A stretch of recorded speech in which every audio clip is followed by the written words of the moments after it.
Okay, here we are, ladies and gentlemen, having a look at the Sandringham Bus Depot, and to tell us all about it, we've got the manager of the place, Andrew Hall. Thank you, Lucas, for inviting me to do this small film for you, and I'll be only too happy to ask any questions and show you around the place that you may desire to have a look at.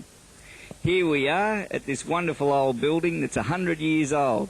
Originally Sandringham Bus Depot was the Sandringham Tram Depot that ran down to Black Rock and Beaumaris. Here you can see the buses on the original tram pits here, and on our right we have in the new Met Bus livery an MAN Mark II. These buses are approximately 6 years old. On our left we have a Met Bus in the new livery again, Mark I. These buses are approximately 17 years old. All local servicing is done here at Sandringham, apart from engine and gearbox changes. We have 2 mechanics here at Sandringham. I'll now take you through to where we do our engines and gearbox rebuilding area. This is an MAN gearbox, completely stripped down, awaiting rebuilding. The parts are all stripped down on the desk, thoroughly cleaned and awaiting reassembling.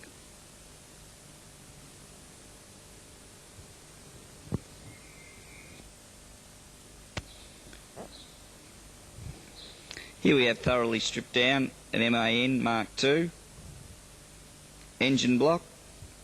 In front of here is all the cylinders, compressor. This engine will be thoroughly cleaned more and then reassembled. All reassembling work now is done here at Sandringham for the buses in the government bus fleet. Here we are, ladies and gentlemen, at the rear of Sandringham Bus Depot, which actually was the front of the original tram sheds. The tram yards went out the front into Bay Road, Sandringham, through where the back of the shops you can see now. We're now getting the buses ready for the afternoon run out. During school holidays, we actually cut our runs down from here by 4 runs. Normally we run 14 runs here in the AM and PM peak. So it's a lot quieter here in the school holidays.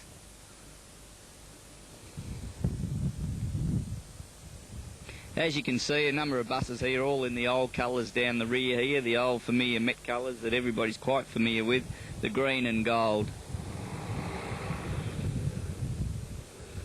As I said again, the rear of the yard here was originally the front, and the buses actually go out through the old motor vehicle entrance. The shed itself was a 3-track building.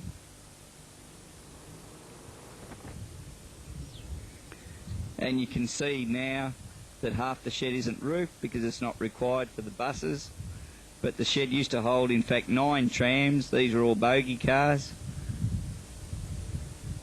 And even in the days of Beaumaris, they had a couple of extra cars that used to be situated on the side of the depot building there. The trams are all brought up on the adjacent railway lines from Newport workshops. You can see over there an Hitachi silver train waiting to depart to the city from Sandringham Station.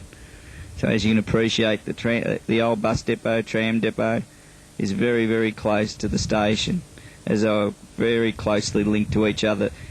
Back in the original days, the tram staff, and only till 3 years ago, the bus staff used to all go over to the station to sign on, get their tickets, pay in their money, and so on. Also here at Sandringham Depot, we house a couple of the old museum heritage buses. Here in front of it that we're looking at is an AEC Regal Mark VI. These buses were the original 1960s buses purchased by the Tramway Board, the Melbourne Metropolitan Tramway Board, and operated in the Footscray area as well as Doncaster. The bus we see here is an old Doncaster bus, number 759, and it finished its service at Elwood Depot on Route 600. And that's the St Kilda to Brighton Beach portion of our current 600 route today. Here we are, ladies and gentlemen, in the administration block of Sandringham Bus Depot. On our left here is the rosters that the driver reads to know what shifts he's doing for a week's work. There's actually 2 weeks' work here. This week is the current week's work, so the driver can see for the full week. We have the Sunday work and Saturday work, and then we have the following week, so the driver knows a week in advance exactly what he's going to be doing so he can plan his life with his family. We also have on here important notices that may affect the driver in performing his duty, just like a simple one like telling the drivers not to read their buses early in the morning because the noise affects the neighbours who live close to us from waking up early. Back further here we have the rack here which has the tables. And the tables are the times of duty that the driver works. He picks up his table with his tickets and he goes out, and that's the timetable he runs to, and those times match up with the timetable that you have in your possession. For example, on a Saturday at Sandringham, the driver knows what a Saturday is by picking up the pink timetable. Monday to Friday, he uses the yellow timetable. And on Sundays, he uses the blue one. We also have purple for public holiday timetables. Here again is the times of duty for the driver, so he comes on and he looks and he checks his times of duty and then gets to the tables. The counter area here is where the driver signs on, he pays in and reads any appropriate information concerning the PTC with their weekly magazines. We also have here the run card. This run card's placed in the front of the bus, and it has little holes here along the side here, and these holes are electronically recorded, and by that the AVM system that we use can determine where the bus is through the readings of the holes. Here we have the Monday to Friday run-out board. As you recall before, I mentioned about table numbers and the run card. The table numbers are down here, and they have an appropriate time that the driver would go and get his bus and run out. The run card will say, for example, 112 run. It's done by 212 driver. It runs out at 7:35, and we put over here, it identifies what bus number he would get. In this case, it would be 198 bus. And that bus, for rostering purposes, we know would return to the depot at 8:40. In the evening, we'll look at the run again. The driver runs the bus out at 15:15. The table number of the driver is 210. The bus they would take is 3:34, and they would return at 5:40. We also have down here what buses we run over to Footscray Depot as the wash bus, what buses we have as the defective buses, and what buses we have as the spare buses. You'll recall in the video that I showed you in the garage there, and the defective buses, of course, are stored in the garage. Now we're here in the evening with young Josh, who's just finished the first half of a driving shift. He comes in and fuels the buses at night and cleans them up and gets them ready for the morning. I'll let him tell you a bit more about it.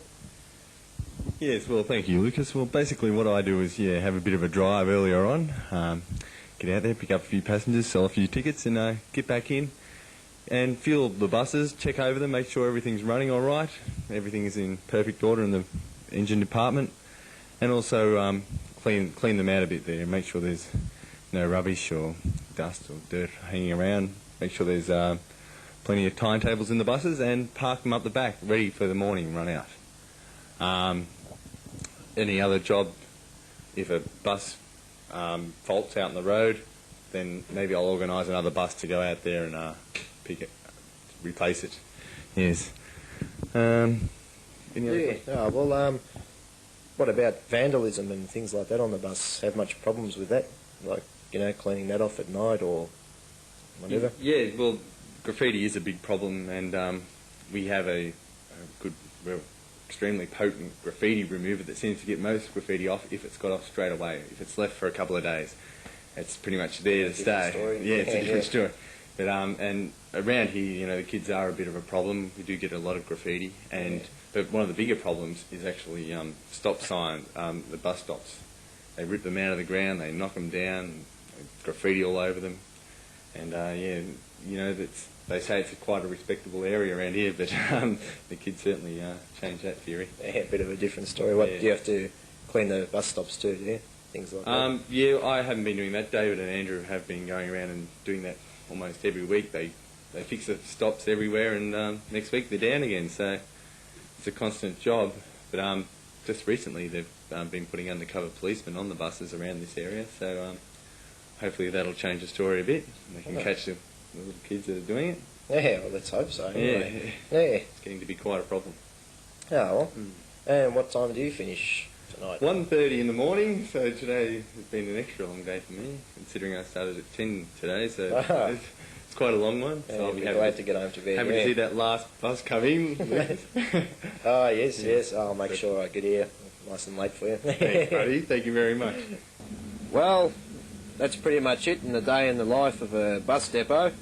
Hope you saw a few things about the way buses are maintained, cleaned, run, and whatever else is done. Until next time, I'll see you on the road.